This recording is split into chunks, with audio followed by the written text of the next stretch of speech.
Good morning, class 12th. This video is made entirely for your practical purpose.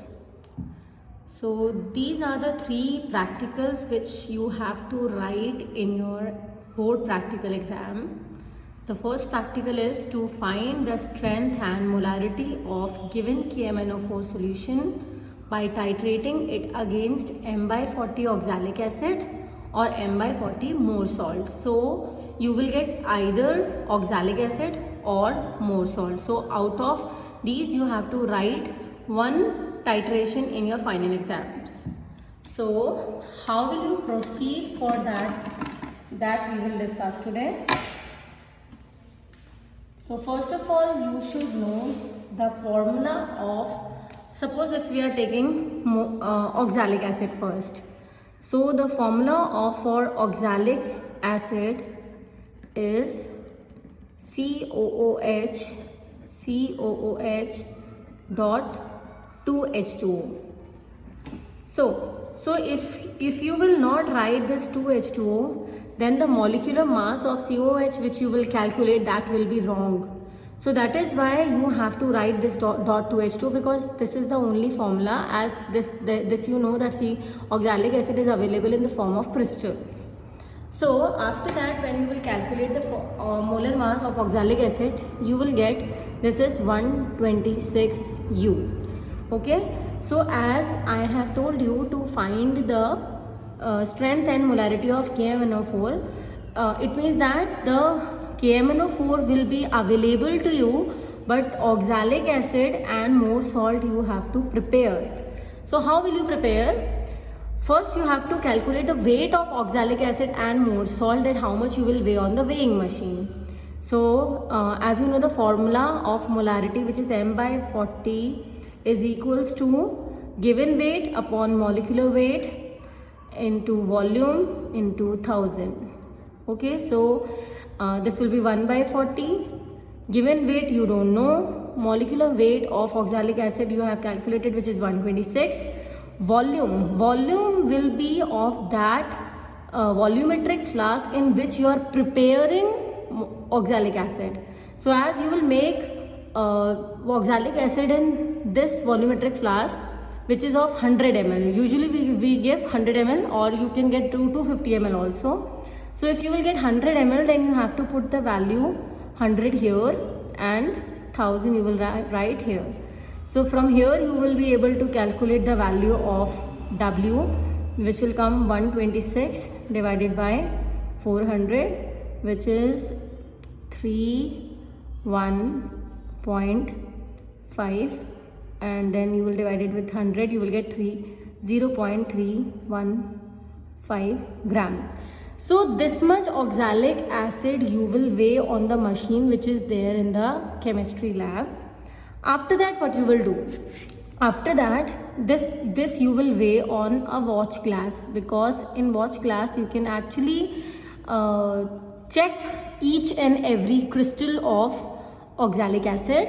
And because if you will not take all the crystals of oxalic acid, then the strength might change.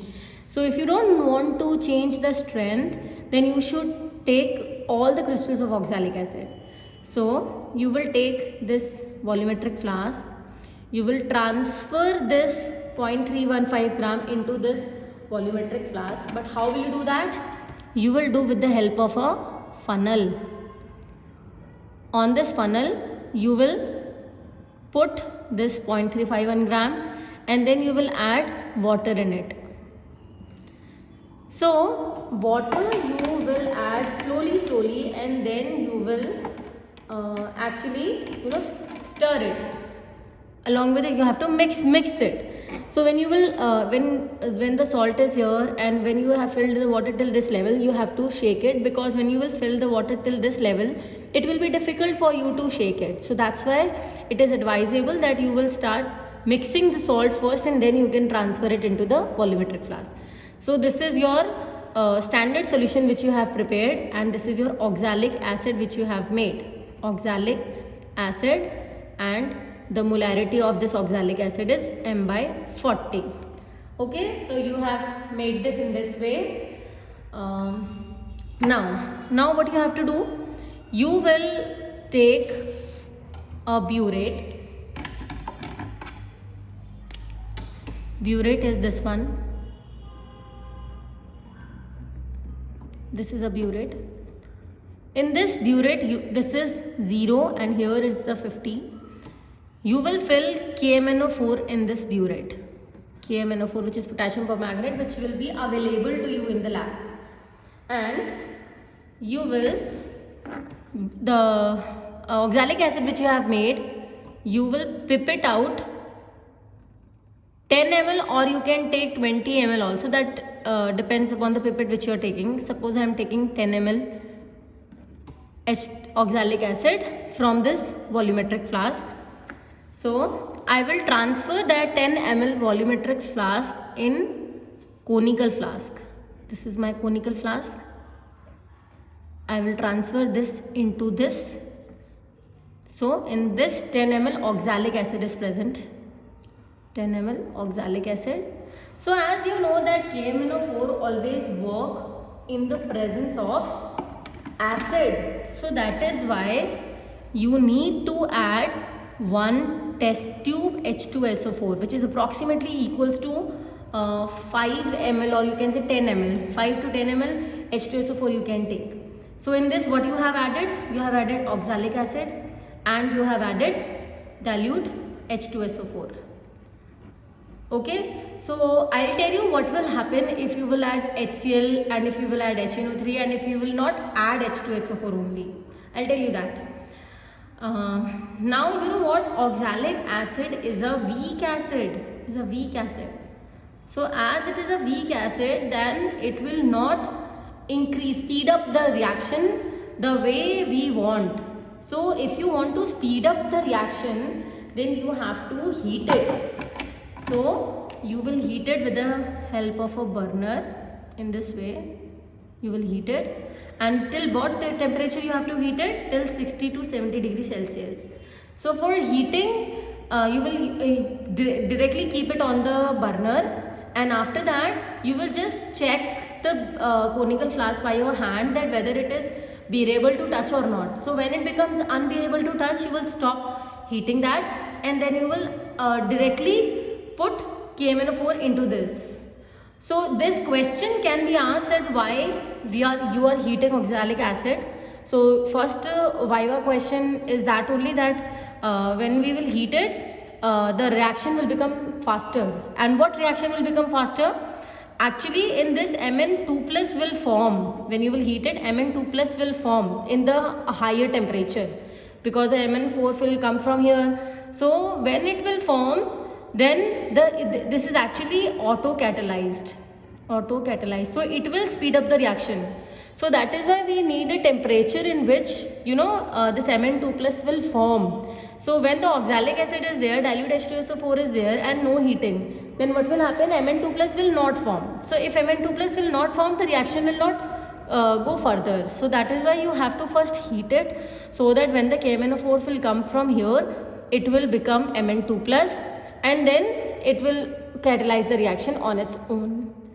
Okay, so you will put KMnO4 in it, and you have to put it till that point when the oxalic acid and dilute H2SO4 will become light pink in color.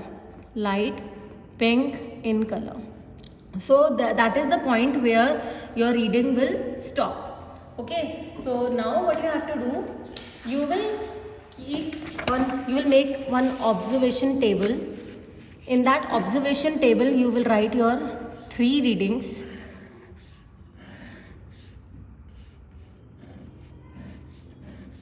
This is serial number 1, 2, 3. This is your initial reading, this is your final reading, and this is your volume used. So in this, if the initial reading is 0, suppose the final reading is coming 5, say example. So volume used is 5. So again you will start with 5, and the volume used is 10. Then the volume used will be 5. Then again it will start with 10. It is 15, and it is coming 5. So you have to take these readings. These readings are called concordant readings. Concordant readings are the values which are same.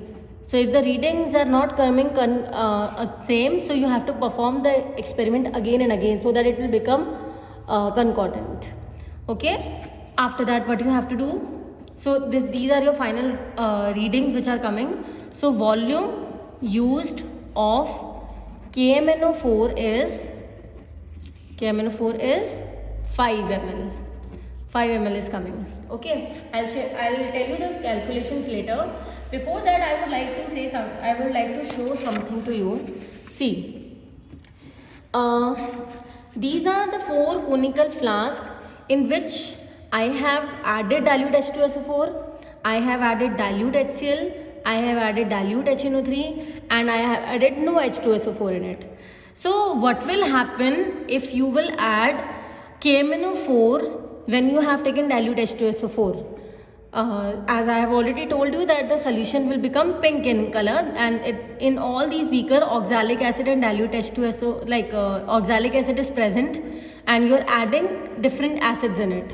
So in the first case the result will come, expected reading is 5 ml and your observed reading is also coming, which is 5 ml. Alright, after that you have added 5 ml of in this oxalic acid is already present, and in this you have added dilute HCl. So what will happen? The solution will become yellowish green. Why it will become yellowish green? Because that KMNO4 which you are adding, that is actually used in converting HCl into Cl2. It is getting reduced into oxidized into Cl2 only. Okay, and the reading which will come, that will also come 6 ml, which is not the required reading we want. So that is why you can't add HCl instead of H2SO4 in it. So the examiner can ask these questions to you, that why we should not add HCl in the titration. So you will say this thing only because KMNO4 will be used in converting HCl into Cl2 instead of converting KMNO4 into Mn2+. Okay, so this Viva question is clear. Now this question can be asked that what will happen if you will add dilute HNO3 in it. The color which you will get, that will be orange, but the reading which you will get is 4 ml, and I know the expected reading should be 5 ml. So you can see that the reading is coming before the reading which we want. That reading is not coming, and the previous reading, the value is coming less. It means that dilute HNO3 is a very strong oxidizing agent. It's a very strong oxidizing agent. That's why it's giving you the reading, the less reading has been given to you. After that, if you will not add any H2SO4, then what will happen? The reading can come 5 ml, but the observation, the final result will be that the color will become brown. Why it will become brown? Oxalic acid will become brown because oxalic acid will convert KMNO4 into MnO2, and this is not our result. We need to convert colorless solution, colorless, to light pink. This should be our observation. So as we are not getting this, so this also you can't take, this also you can't take, this also you can't take, so you have to use this one. So I hope this is clear to you, that we will add dilute H2SO4. We will not add dilute HCl because it will convert into Cl2. We will not add dilute HNO3 because it is a very strong oxidizing agent. We will not add H2SO4 because it will convert into MnO2. Alright, after that, so let's go back to our previous page. So this was the reading which we have noticed. In this, what exactly we have to do? We have to calculate M1 V1 upon M2 V2 equals to n factor.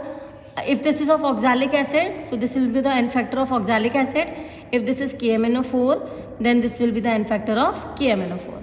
Okay, n factor of oxalic acid, n factor of KMNO4. So this n factor you will get from your ionic equation. See, oxalic acid ki molarity is already given to you, which is 1/40. Volume of oxalic acid which you have taken in the pipette, which is 10 ml. Molarity of KMNO4 you have to find out. Volume of KMNO4 you have already taken, which is 5 ml. So you can write 5 ml here. And now let's come on to the n factor. For that, see, we can use this page. See, this is your reaction. MnO4 minus with 4 water molecule. No, sorry, not here. MnO4 minus is converting into Mn plus 2 with 4 water molecule. So as there are 4 water molecules, so you will add 8H plus here. Then you can see this is Mn plus 7, so it is converting into this. This will be 5 electron which you have to add here. And in oxalic acid will be COO minus as you are writing ionic equation. So it will be CO2, 2 CO2 sorry, and 2 electrons. So you have to just balance it. So for balancing you will multiply this with 2 and you will multiply this with 5. So what you will get? You will get 10 electrons plus 16H plus 2 MnO4 minus, then you will get 2 Mn2 plus and 8 H2O.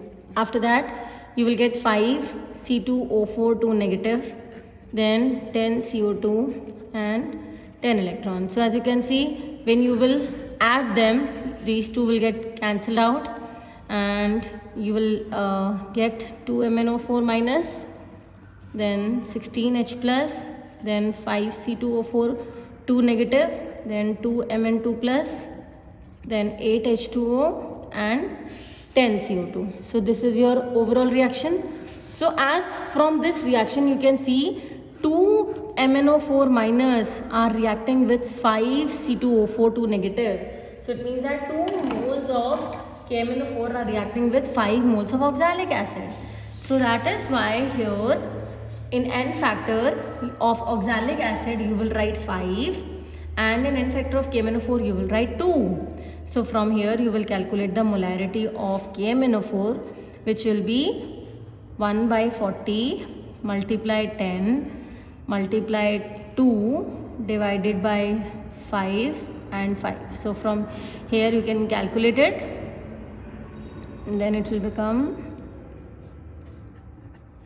M2 is 5 is 25, 22 is 51 by 50. So sir must have prepared M by, and the solution which you have got of KMnO4, that is having M by 40 as a molarity.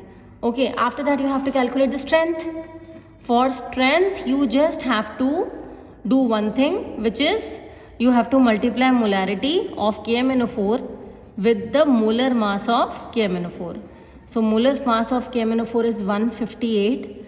So this is 1 by 50 multiply 158. So whatever answer you will get, that should be your answer. So I hope this titration is clear to you, and I can show you one more thing in which we can see that what is the difference between oxalic acid and more salt titration. So this is the formula of more salt, FeSO4 NH4 whole twice SO4.6H2O, and oxalic acid is your this one. Molecular mass of oxalic acid is 392, oxalic acid is 126. In this, when you will prepare more salt, at that time only you have to add approx 1 to 2 ml of dilute H2SO4. When you were preparing that standard solution of this thing now, at that time only you have to add, in it you will add more salt, then you will add 2 ml of H2SO4 and then you will add water in it till this level. Okay, so this question can be asked that why we are adding H2SO4 here. This is added because hydrolysis, we have to prevent the hydrolysis. So actually if you will not add, then what will happen? This Fe plus 2 will convert into FeOH whole twice and ferric hydroxide. So these two solutions are of yellow brown color. So instead of colorless solution, you will get orangish solution. So orangish solution. Okay, right. In this, as it is a strong reducing agent, so that is why no heating is required in the more salt when you were titrating between KMnO4 and more salt, because as you know that more salt is a very strong reducing agent. But in oxalic acid, as you can see, that no need to add H2SO4 when you are preparing the solution, as you have already seen that. Why we should not add? Because as you can see in the formula, there is a transition element here, but there is no transition element in oxalic acid. So if transition element will not there, it means that hydrolysis will not happen. Hydrolysis will not happen, it means that we don't need to prevent it. Okay. So, but heating is required, as I have already told you. In what will happen, because it is a weak acid, on heating Mn2 plus will form, which is autocatalyst, and once it is formed, then no need to heat it again and again. So one question your examiner can ask, that what type of titration you are doing. So you can say this thing, that the titration between KMnO4 and oxalic acid and more salt, this type of titration is your redox titration. Redox titration. In this, KMnO4 is a oxidizing agent, and oxalic acid and more salt, they are reducing agent. And one more question can be asked, that KMnO4 is a secondary standard solution.